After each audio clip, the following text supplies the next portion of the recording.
샬롬, 하나님의 평강이 여러분의 삶에 가득하시길 바랍니다. 한국교회는 전통적으로 1년에 2번의 중요한 감사절을 지내왔었습니다. 우리가 가장 흔히 알고 있는 건 추수감사절, 한 해의 결실을 하나님 앞에 드리면서 감사했던 거고요.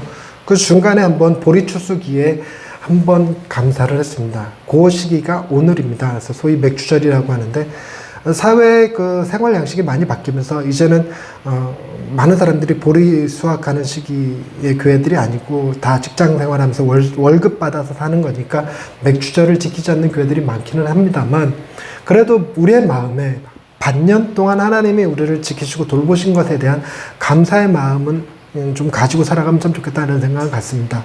저희 교회는 계속 한 번도 맥주절을 지키지 않았습니다. 그러니까 맥주절을 지켜야 될 이유를 딱히 알지 못했고, 그리고 농사하시는 분들도 계시지 않았고, 그리고 굳이 추수감사절이 있는데 중간에 할 필요가 뭐 있냐 하는 생각도 있었지만, 우리가 7월 달에 중요한 감사의 주일이 있어서 그랬습니다. 바로 다음 주죠. 우리 7월 둘째 주가 창립 기념주일로 우리는 그때 감사의 예배를 드리기 때문에 굳이 맥주절을 지키지 않아도 된다는 것이 제 생각이었습니다. 그러다 보니까 단점이 하나 생겼는데, 우리 교인들은 맥주절이 뭔지 모른다는 거죠.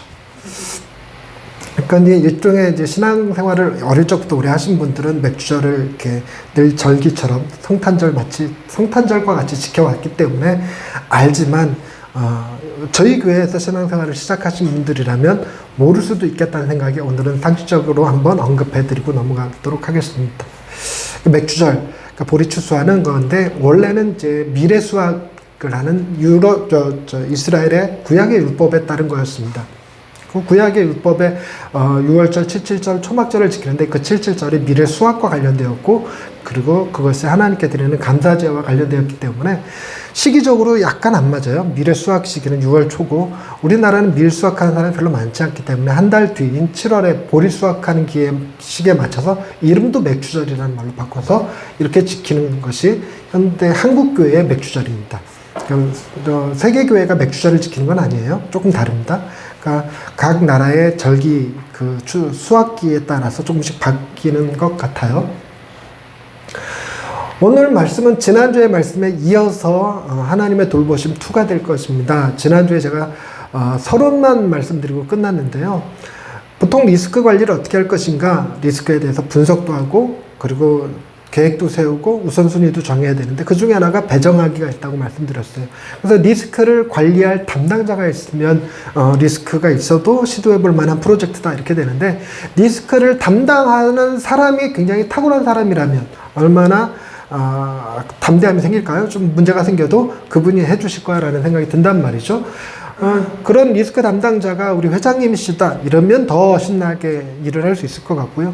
넘버스라는 드라마가 꽤 그 인기리에 방영되고 있나 봐요. 거기에 고졸 출신의 제법 천재 같은 사람이 나온다고 그래요. 저는 잘 보진 않아서 모르는데, 그 사람이 일 처리를 굉장히 잘하나 봐요. 그런 사람이 우리 안에 팀으로 있으면 리스크 담당자로 세워놓고 웬만한 일은 쉽게 진행할 수 있겠죠. 그런데 세상에 존재하는 어떤 사람들보다도 가장 위대한 리스크 담당자가 있으니 주님이시죠. 주님이 우리 삶의 리스크를 담당해 주신다고 생각한다면 우리도 삶을 두려움 가운데가 아니라 담대함으로 살아가 볼 수 있을 것입니다. 근데 우리에게는 어떤 리스크가 있는가? 여러 삶의 리스크들이 있습니다. 그러나 오늘 본문은 뭐에 초점이 맡겨져 있냐면, 믿는 사람들이 받는 박해에 관해서 관련이 됐어요. 우리가 믿음을 가지는 거 좋고 하나님과 교제하는 것도 좋지만, 그것이 이유가 돼서 세상으로부터 미움을 받고 가족으로부터 미움을 받고 또 자기 십자가를 져야 되는 그런 아픔이 있다면, 그런 리스크를 어떻게 감당할 것인가? 그 문제에 있어서도 주님이 역시 우리의 해답이십니다. 주님은 우리가 부인할지라도, 베드로가 부인했죠. 그러나 주님은 우리의 부인하는 죄를 대신 십자가에 지시고 우리를 하나님 앞에서 중보해 주시는 분이니까, 나를 의롭다라고 인정해 주시는 분이니까, 그분이라면 우리가 신앙생활하면서 박해 가운데 혹 순교하지 못하고 도망갈지라도, 그럴 용기 없잖아요. 우리 순교할 용기 이런 건 잘 없는데, 그럴지라도 하나님이 나를 버리지 않을 것이라는 믿음이 그 안에 생기죠. 주님이 우리의 리스크 담당자가 되어주시기 때문입니다. 그러나 오늘 본문에 좀 더 집중해서 맞춰서 생각해 보자면 이런 겁니다. 첫 번째, 하나님은 어떤 분이신가에 대한 이야기를 할 거고요. 두 번째, 제자들에게는 박해가 있었다면 오늘날 우리에게는 또 다른 문제가 있어요. 박해가 있는 시대가 아니니까 박해 말고 다른 문제가 있는데 이 문제에 대해서 살펴보고, 그리고 이 문제가 예수 그리스도 안에서 어떻게 해결되는지를 다룰 것입니다. 첫 번째, 여러분, 제자들에게 주어진 그 리스크 말고 지금 나에게 주어지는 리스크는 어떤 것들이 있을까요? 먼저 본문에서 하나님에 대한 이야기부터 생각해 보십시다. 하나님은요, 우리에 대하여 모든 것을 다 아시는 분이십니다. 저는 어릴 적부터 이 말씀 되게 좋아했어요. 우리는 머리털까지 다 세신 바 되었느니라. 여러분, 머리털을 센다는 거예요. 그게 단순히 우리 머리털 개수가 몇 개다로 끝나는 게 아닙니다. 그래서 어떤 사람은 하나님을 좀 더 편안하게 해드리겠다고 다 밀어버리는 사람들도 있다고요. 농담이긴 하겠지만. 한때 우리 교회도 그런 집사님 한 분 계셨죠? 그러나 하나님은 뭐를 아시는 거냐면, 여러분, 머리카락은 우리가 다 세서 몇 개라는 걸 알아도 그 숫자가 유지되지 않는 거 아시죠? 그날 빠지는 머리가 있고 새로 나는 머리가 있습니다. 하나님은 그걸 다 아신다는 거죠. 그러니까 머리털을 센다는 말은 상징적 개념으로 우리의 모든 과거와 현재와 미래를 다 아시는 거예요. 어느 정도로 아느냐? 속속들이, 세포의 변화까지, 생로병사까지 전부 다 아시는 분이라는 거죠. 여러분, 여러분에 대해서 다 안다 하는 사람을 만나면 여러분은 그건 굉장히 두려움을 불러일으키는 대상입니다. 여러분, 우리가 서로에게 흉금 없이 다 털어놓고 산다 할지라도 내어놓을 수 없는 것이 있습니다. 저는요, 여러분들한테 늘상 얘기하듯이 전 죄인입니다.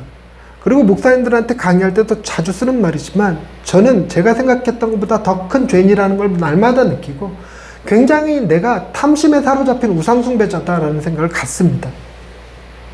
그렇게 다 저를 오픈하는 것 같아도요. 제가 어릴 적에 어떻게 살았고, 우리 부모님이 어떤 분이시고, 내가 어떤 어려움을 가지고 있고, 뭐에 넘어지고, 무엇에 유혹을 받고 한다고 다 얘기할지라도 그래도 말하지 못하는 것이 있어요. 말하기 싫은 것이 있고, 절대로 들어서면 안 되는 내 삶의 흑역사들이 있습니다. 구태여 말할 필요도 없지만 알려지는 게 싫어요. 근데 그걸 아는 사람을 만난다. 나는 네가 지난 여름에 한 일을 알고 있다. 그러면 무섭습니다. 겁납니다. 내가 허락하지 않은 걸 알고 있다? 내가 말해주지 않은 걸 알고 있다? 두렵습니다. 그런데 하나님이 그렇대요. 하나님이 우리의 머리털까지 다 세신 바 되신대요. 그런데 그분은 또 어떤 분이시냐면, 참새가 땅에 떨어져서 얼마에 팔린다고 되어 있나요? 한 아사리온에, 참새 2마리가 한 아사리온에 팔리는 것, 거기에도 하나님이 관여하고 계신데, 하나님이 허락하지 않으면 참새 1마리도 땅에 떨어지지 않는다는 겁니다. 그래서 우리의 생명을 하나님이 관여하고 계실 수 있어요. 단순히 생명 정도가 아니라 늙고 병드는 모든 것을 다 하나님이 관여하실 수 있죠. 그 머리털을 세신다는 겁니다. 그런 분 앞에 우리는 어떻게 할까? 근데 더 무서운 표현이 있습니다. 26절에 28절에 몸은 죽여도 영혼은 능히 죽이지 못하는 자들, 이게 박해자들이거든요. 박해자들을 두려워하지 말라 그러면서 하는 말이, 우리가 두려워할 대상은 오직 몸과 영혼을 능히 지옥에 멸하실 수 있는 이를 두려워해야 된다. 지옥에 멸하실 수 있는, 우리의 영혼을 영원한 불 가운데 살아가게 만드실 수 있는 이, 그분이 누구죠? 하나님이십니다. 그분이 우리의 머리털까지 다 세신 바 되시는 분이라는 얘기예요. 우리가 얼마나 악한 생각을 하는지, 우리가 얼마나 질투심에 사로잡혀서, 탐심에 사로잡혀서 우상을 숭배하며 살아가는지, 그걸 너무나도 잘 아시는 분이 영혼을 지옥에 멸하실 수 있는 분입니다. 얼마나 두렵습니까? 여러분, 우리는 얼마든지 몇몇 사람들 앞에 속여서 나 선한 사람이라고, 괜찮은 사람이라고 평가받을 수 있어요. 우리 아들도 학교에 가서 모범상 받아왔습니다. 얼마든지 그럴 수 있어요. 그런데 내가 학교 선생님한테 와서 우리 아들에 대해서 정체를 까발리겠습니다, 그리고 집에서 하는 것들을 이렇게 동영상 찍어서 보내주면 모범상 취소 이럴지도 몰라요. 저 역시 마찬가지죠. 우리 아내가 제가 집에서 지내는 모습을 동영상 찍어서 여러분들한테 SNS로 올리면 목사님이라고 부르기 싫어질걸요? 이게 왜 우리들이란 말이에요. 우리들이란 말이죠. 근데 하나님이 그렇대요. 우리를 다 알아요, 속속들이. 우리 집의 특정 방 하나를 여러분한테 사진 찍어서 보여주면 참 속상한, 이미지가 확 깰 거예요. 우리 집에 대한 이미지가. 그걸 다 가리고 사니까 우리가 이렇게 소통할 수 있는 거죠. 그런데 우리의 모든 것을 다 아시는 분이 우리의 죄악까지 다 아시니, 그리고 그분이 영혼을 지옥에 멸하실 수 있는 분이니 얼마나 무섭습니까? 그런데 놀랍게도 오늘 설교 제목이 뭡니까? 하나님의 돌보심이죠. 하나님은 돌보시는 분입니다.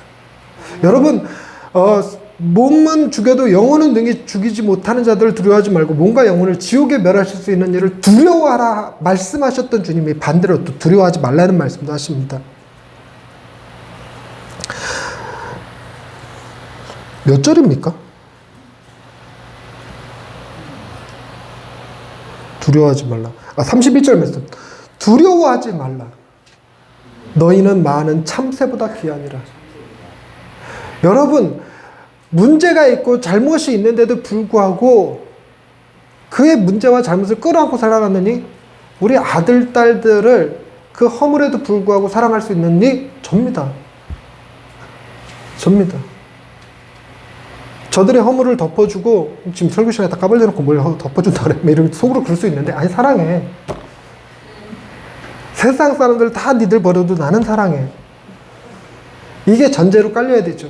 결국 무엇이냐면 몸과 영혼을 지옥에 멸하실 수 있는 그분이 재판관으로서 대하는 것이 아니라 나의 아버지라면 여러분 나는 죽여도 내 영혼을 죽이지 못하는 그 사람들을 하나님이 어떻게 갚아주실까? 그들의 몸과 영혼을 지옥에 멸하여 갚아주실 수 있죠. 그리고 우리는 참새보다 귀하다. 하나님이 결코 허락하지 않냐면 박해하는 자들이 결코 너희를 죽이지 못한다. 그 뜻이거든요. 참새도 하나님이 허락하지 않냐면 땅에 떨어지지 않는데 하물며 너희일까 보냐. 너희가 하나님의 허락하지 않았는데 박해받아 죽을 것 같으냐. 그렇지 않다는 거죠. 그게 우리 하나님이십니다. 그리고 하나님은 부인하지 않으면 끝까지 우리를 책임져 주실 분이라고 그래요. 부인하지 않으면. 그러니 우리의 신앙생활은 어떤 모습이어야 될까요? 너무나 중요한 건 여기서 나옵니다. 우리에게 잘못을 하면 안 된다는 얘기가 아니고 거짓말하면 안 된다는 얘기가 아니고 삶이 조금 좀 무절제하면 안 된다 그런 얘기가 아닙니다. 우리 아이들이 어떤 상황에서건 나를 아저씨라고 부르는 건 안 된다는 거예요. 너희 성적 그따위로 받아오면 호적에서 파버릴까? 그랬더니 성적 나오는 날 성적표 주면서 아저씨 이러고 주면 그건 용납 안 되는 거죠. 그러니까 무슨 얘기냐면 아빠를 인정하는 것. 아빠를 아빠라고 부르는 거예요. 아무리 잘못을 했더라도. 아빠의 재물을 훔쳐갔을지라도 아빠에게 사기를 쳤을지라도 아빠는 아빠에게 아빠라고 불러야 되는 거죠. 이게 관계예요. 하나님이 그걸 요구하셔요. 부인하지만 마라. 우리가 부끄러워서 하나님의 자녀라는 말을 못하고 살 때는 있죠. 사람들이 야 예수 믿는 사람이 왜 그러고 사냐 이런 말 할까 봐 말을 못할 때는 있지만 그러나 너 이 교회 다니는 사람이면 결혼 안 해. 교회 다니는 사람이면 직장에서 쫓아낼 거야. 그럴 때 나 하나님 안 믿어요. 이런 말 하지 말라는 거예요. 하나님을 위해서 내가 크리스찬인 걸 감추는 것 그런 거는 이해할 수 있지만 내가 내 욕심을 위하여 하나님을 부인하는 일 하지 말라는 거죠. 이게 가장 큰 죄입니다. 성경에 기록된 가장 큰 죄. 모든 죄는 다 용서받습니다. 그러나 이거 하나는 용서받지 못한다는 거죠. 지난주에도 살펴봤듯이 이것마저 용서한 게 십자가 사건이죠. 예수님 사건. 그리고 여러분 가정을 주신 분이 누구죠? 그게 하나님이세요. 저 자녀들을 제게 주신 분이 하나님이십니다. 그거 굉장한 거예요. 제가 노력하여 이룬 것이 목사입니다. 그런데 목사의 직을 언제든지 내려놓을 수 있어요. 그러나 내가 죽는 날까지 내려놓기 싫은 것이 있으니 아버지는 내려놓기 싫어요. 내게 있어서 가장 귀한 보물들이죠. 근데 저 선물들이 하나님이 주셨습니다. 하나님이. 얼마나 귀합니까?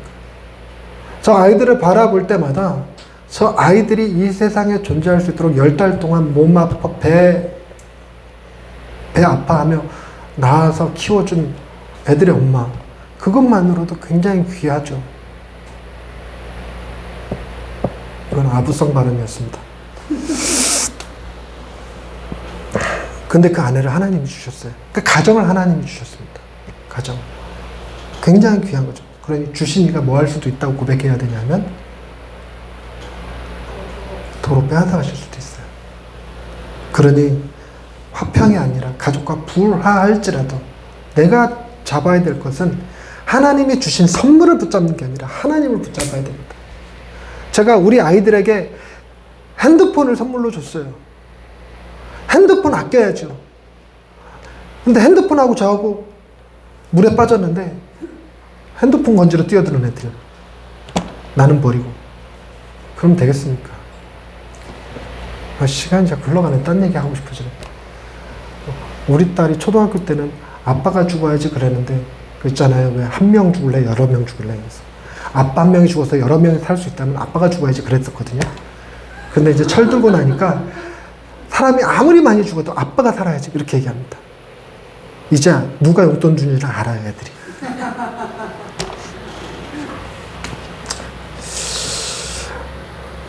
오늘 저녁에 나 죽을 것 같아.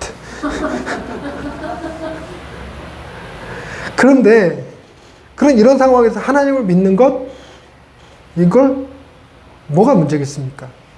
근데 문제가 리스크가 있어요. 그게 뭐냐면 제자들 시대에는 박해였습니다. 죽인다는 거죠. 하나님 믿으면 죽인다는 거였습니다. 그런데 오늘날의 시대는 좀 달라요. 오늘날의 시대는 죽인다가 아니죠. 물론 지금도 죽인다는 데가 있습니다. 네팔 같은 경우는 개종금지법이 있어요. 그래서 사람을 개종시키면 그 사람은 감옥에 갑니다. 그래서 선교사님들이 많이 추방당하기도 했어요. 네팔은 지금 기독교가 무서운 속도로 성장하고 있답니다. 그거를 본 이슬람과 힌두교인들이 이러면 문화가 바뀐다. 이러면 힌두교, 이슬람이 소수민족이 될 수밖에 없다. 큰일 난다. 이래갖고 개종금지법을 만들어서 발의해갖고 개종금지법에 의해서 접촉으로 잡혀가는 사람은 전부 다 기독교인이래요.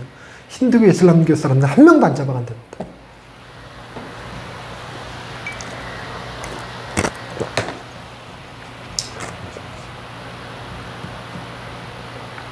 그들에게는 박해가 있는 거죠. 그들에게는 박해가 있습니다. 근데 우리에게는 뭐가 있을까요? 이건 좀 맞춰줬으면 좋겠어요. 제가 이번에 여러 가지 글들을 읽는 중에 그게 있었습니다. 예전에 구약시대에는 예배라는 것이요. 양을 끌고 와서 양의 머리에 손을 얹고 내 죄를 다 뒤집어 씌운 다음에 양의 목을 따서 피를 다 받아내고 각을 뜨고 헹구고 이거 전부 다 예배자가 있어요. 예배자가. 제사장이 하는 게 아니라 예배자가 다 있습니다. 그 예배자가 다 있고 제사장은 뭐만 했냐면 그들이 각을 뜨고 씻은 것을 가져다가 제단 위에 놓고 불 지르는 것만 했어요. 그러니까 이제 예배의 중심의 인물이 예배자에게 있었고 제사장은 굉장히 수동적으로 일했습니다. 능동적으로 예배에 참여하는 이는 예배자였죠. 근데 현대교회가 문제가 그거래요. 이게 바뀌었대요. 주객이 전도돼서 목사님이 능동적으로 다 하고 교인들은 수동적으로 구경한다는 거예요. 이거 은근히 찔리더라고요. 여러분들은 저 다 구경하고 있잖아요. 원숭이 보듯이. 그래서 여러분들도 예배에 좀 동참했으면 좋겠다. 이런 생각을 간절히 합니다. 그 간절히 하는 것이 저로서 생각해낼 수 있는 방법이 뭐냐면 나 혼자 설교하는 것이 아니라 질문을 하고 여러분 좀 대답도 좀 하고 손도 좀 들고 이러면서 같이 하는 예배. 그랬으면 좋겠다는 겁니다. 그것의 일환으로 퀴즈. 옛날에는 박해가 있었다면 오늘날은 뭐가 있을까요? 적극적으로 좀 맞춰보세요. 초성 퀴즈. 이응, 히읗. 응? 이응, 히읗인데 인내라고 하는 사람이 있었어요, 지금? 이응, 히읗. 이응, 히읗. 아하 할 때 이응, 히읗. 옛날에는 박해가 뭐라고? 영화. 네. 영화 아니야. 네가 말하는 영화는 북이영화의 영화니 뮤비니? 나 최근에 그 영화 보고 왔거든. 우리 아들이랑. 뭐 봤지 우리가? 범죄도시 3 봤거든. 와 타격감 끝내줘. 빡! 범죄도시를 집에서 볼 때는 퍽퍽 이런 느낌인데 영화관에서 보니까 그 사운드가 범죄도시 3 보라는 얘기는 아니에요. 엘리멘탈 보세요. 더 좋더라고요. 예, 얘기가 셌어요. 영화는 아닙니다. 뭘까요? 이거 진짜 결정적인 데요. 세상에 땡땡 시험이 내게 몰려올 때 유혹. 옛날에는 박해가 있었다면 이건 예수 믿으면 죽여 하는 게 있었다면 지금 유혹이 있습니다. 예수 안 믿으면 이거 줄게. 너에게 성공을 줄게. 너에게 자유를 줄게. 너에게 친구들을 줄게. 내가 너에게 성적을 줄게. 내가 너에게 합격을 줄게. 이런 게 굉장히 큽니다.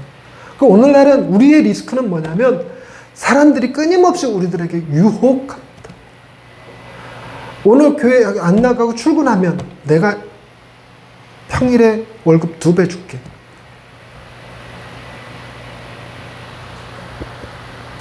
전 이 찬양이 참 기가 막힌 것 같아요. 세상의 유혹 시험이 내게 몰려올 때에 나의 힘으론 그것들 모두 이길 수 없네. 그 찬양. 거대한 폭풍 가운데 위축된 나의 영혼 어찌할 바를 몰라 헤매이고 있을 때, 제가 이 설교 준비하면서 이 찬양 가사가 딱 떠오르는데, 와, 이 찬양 가사 쓴 사람이 지금 나랑 같은 생각을 하고 있는 것 같다, 이런 느낌이었습니다. 여러분, 우리가 유혹 앞에서 힘든 건 뭐냐면 위축돼요. 자꾸만 세상에 성공한 사람들 앞에 위축됩니다. 보다 자유롭다고, 종교에 대해서 자유롭다고 얘기하는 사람들을 만나면 그들이 불쌍한 게 아니라 내가 위축돼요. 주일날 열심히 학원 다니는 친구들 앞에 교회 갔다 온 내가 위축돼. 왜 그런지 모르겠지만 그렇게 위축돼요. 우리가 신앙생활하는 것이 왜 위축될 일입니까? 그런데 세상에서 성공한 사람들 앞에서는 위축됩니다. 그게 거대한 폭풍이에요. 그게 우리에게 주어진 리스크라는 겁니다. 게다가 2절 가사도 그래요.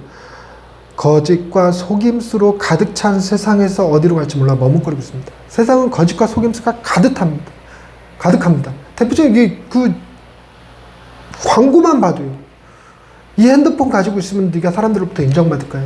이 차만 있으면 너는 사람들 앞에 성공한 사람들로 드러날 거야.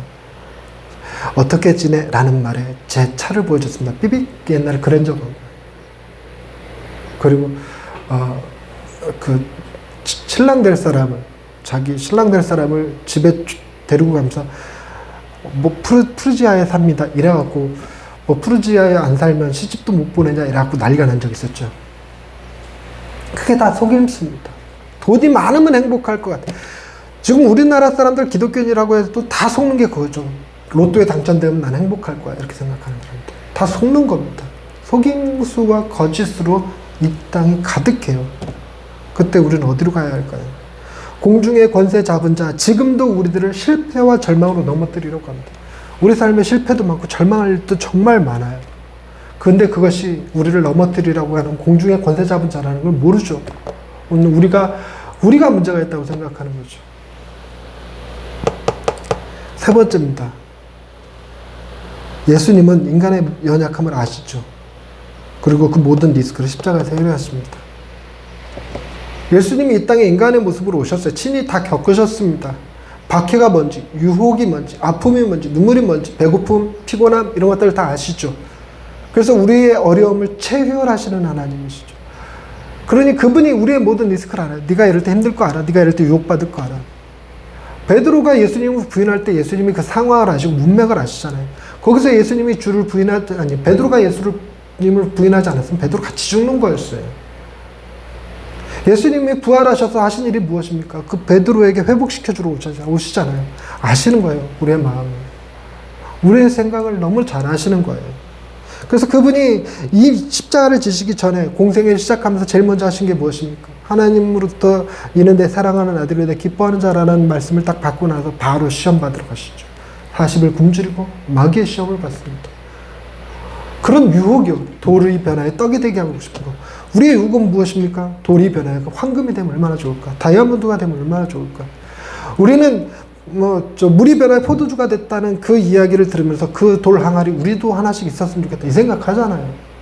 우리는 그렇게 유혹에 약합니다. 하나님과 만문을 겸하여 섬길 수 없는데 만문신을 더 섬기고 있는 우리의 모습들이 있어요. 그런 유혹이 우리에게 있습니다. 우리가 예수 믿는 사람이면 정말 성전에서 뛰어내려도 발 하나 다치지 않을 정도로 천사들이 지키고 보호해 줬으면 좋겠어요. 저 이 시험에 넘어져갖고 오랫동안 방황했습니다. 하나님이 구름기둥과 불기둥으로 능하신 손으로 우리의 삶을 지키고 보호해 주실 거라고 믿었는데 우여곡절이 얼마나 많았는데, 어머니 교통사고로부터 아이들이 아프기까지 하는 모든 과정 속에 도대체 구름기둥, 불기둥 돌보심 다 어디 있는 거야? 이렇게 될 때 있죠. 정말 성전에서 뛰어내리고 싶습니다. 그리고 우리에게 기회가 없어서 그렇지 마귀가 와갖고 너 절 한 번만 하면 내가 이 모든 세상의 권세 다 너에게 줄게. 절 한 번만 할까요, 여러분? 1000번이라도 10,000번이라도 준다는데 우리 그렇게 연약합니다. 그 주님이 다 아시죠. 그래서 그로 인해 발생할 수 있는, 잘 보세요. 그로 인해 발생할 수 있는 유혹을 사전에 차단하는 방식이 아니라 그로 인해 벌어진 죄의 문제를 십자가로 해결해 주셨다는 겁니다. 우리가 유혹이 없는 세상에서 사는 것이 아니라 유혹과 맞서 싸우면서 간혹 져서 넘어져서 죄를 지을지라도 그럴지라도 주님이 십자가에서 해결해 주신다는 겁니다. 이게 어떤 결과를 가져오냐면요. 이게 너무 좋은 거예요, 저는요. 뭐냐면 유혹이 아예 없는 세상은 온실 속 화초예요. 약합니다. 우리 아이들을 온실 속 화초로 키워서 문제가 많잖아요. 면접 보러 갔는데 아버지 뭐 하시지? 지금 바깥에서 저 기다리고 계세요. 이렇게 대답하고 있잖아요. 내일 저 노는 날인, 쉬는 날이지만 회사에 나왔으면 좋겠는데 엄마한테 물어볼게요. 조금만 문제가 있어도 견디지를 못해요. 그래서 또 어떤 광고, TV 광고 마음에 들던데 틀리는 훈련을 할 필요가 있습니다. 틀리는 훈련. 아이들이 살면서 관계에서도 틀리고 사업에서도 틀리고 여러 문제에서 틀려도 그걸 견뎌낼 수 있는 힘이 있어야죠. 내공이 있어야죠. 없어요. 근데 온실 속의 화초로 다 키운 거죠. 옛날에 목사님 따님들은 결혼 대상자 1위였어요. 1위. 근데 지금은 기피 대상이라고 그래요. 할 줄 아는 게 아무것도 없대요. 목사님 따님들이. 예전에는 피아노도 치고 살림도 하고 다 했거든요. 근데 요즘은 목사님 따님들이 얼마나 귀하게 대접받고 자라는지, 청소도 못해, 빨래도 못해, 음식도 못해, 게다가 싸움만 했던 우리 아버지는 안 그랬는데 이러면서 아버지랑 비교해. 그래갖고 기피 대상이래요. 그래서 제가 우리 딸은 그렇게 안 키우려고 노력은 했는데 안 돼. 제 손에 물 묻히는 게 싫고 제가 힘들어하는 게 싫고 뭐 이래요. 시집 안 보내려고 그것도 확 높여갖고 우리 아빠만한 사람이 세상에 없구나 이렇게 느끼게. 뭔 말이야. 어디로 돌아가야 될지 모르겠어요.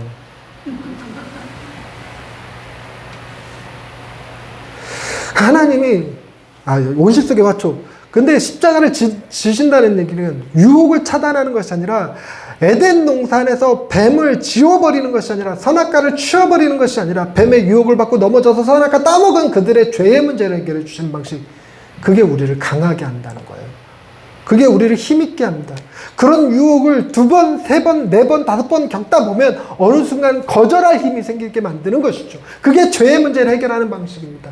주님은요, 세상이 거짓과 속임수로 가득 찬 곳에서 매번 넘어질지라도 반드시 한 번쯤은 이길 수 있게, 그리고 언젠가는 그 이김으로 인하여 세상 사람들을 도울 수 있게 해결하시는 방식이 십자가였다는 거예요. 우리를 강하게 하는 거죠. 우리를 견디게 하는 거죠. 너무 좋습니다. 그래서 이 찬양 3절이 그래요. 주위를 둘러보면 아무도 없는 듯, 그렇지만 믿음의 눈을 들면 보이는 분 계시네.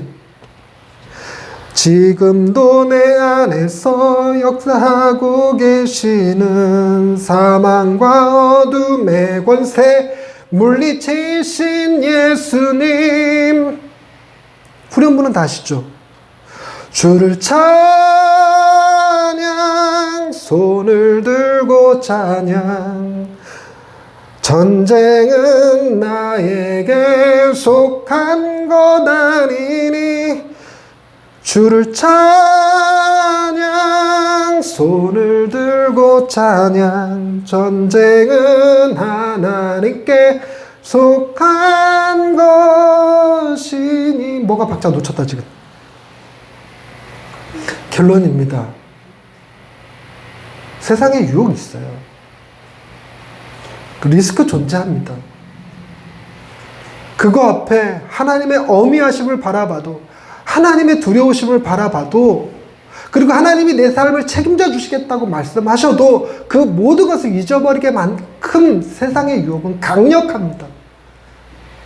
그런 리스크가 우리에게 있습니다. 그럼에도 불구하고 우리는 뭐만 하면 되냐면 우리의 눈을 들어 주님 바라보면 됩니다. 주님이 우리가 싸워야 될 전쟁을 대신 싸우고 계십니다. 어둠의 권세, 사망 다 이기신 분. 여러분, 그 주님이 여러분과 함께 계십니다. 결론입니다. 하나님은 우리에게 사망과 어둠의 권세 물리치신 주님이 함께 하시게 해 주셨습니다. 기도하십시다. 하나님, 살면서 겪는 여러 가지 아픔들이 있습니다. 그러나 그것보다도 더 강력하게 우리를 유혹하는 힘들도 많습니다. 간혹 우리가 넘어지고 쓰러질지라도 다시 일어설 힘, 다시 도전할 힘을 우리는 십자가를 통해 얻습니다. 우리가 죽을지라도 부활하여 하나님 나라에 들어갈 것을 믿음에 목숨 걸고 싸울 힘도 없고, 또한 우리를 대신하여 싸워주시는 주님 바라보며 그 안에서 평안을 누리기도 합니다.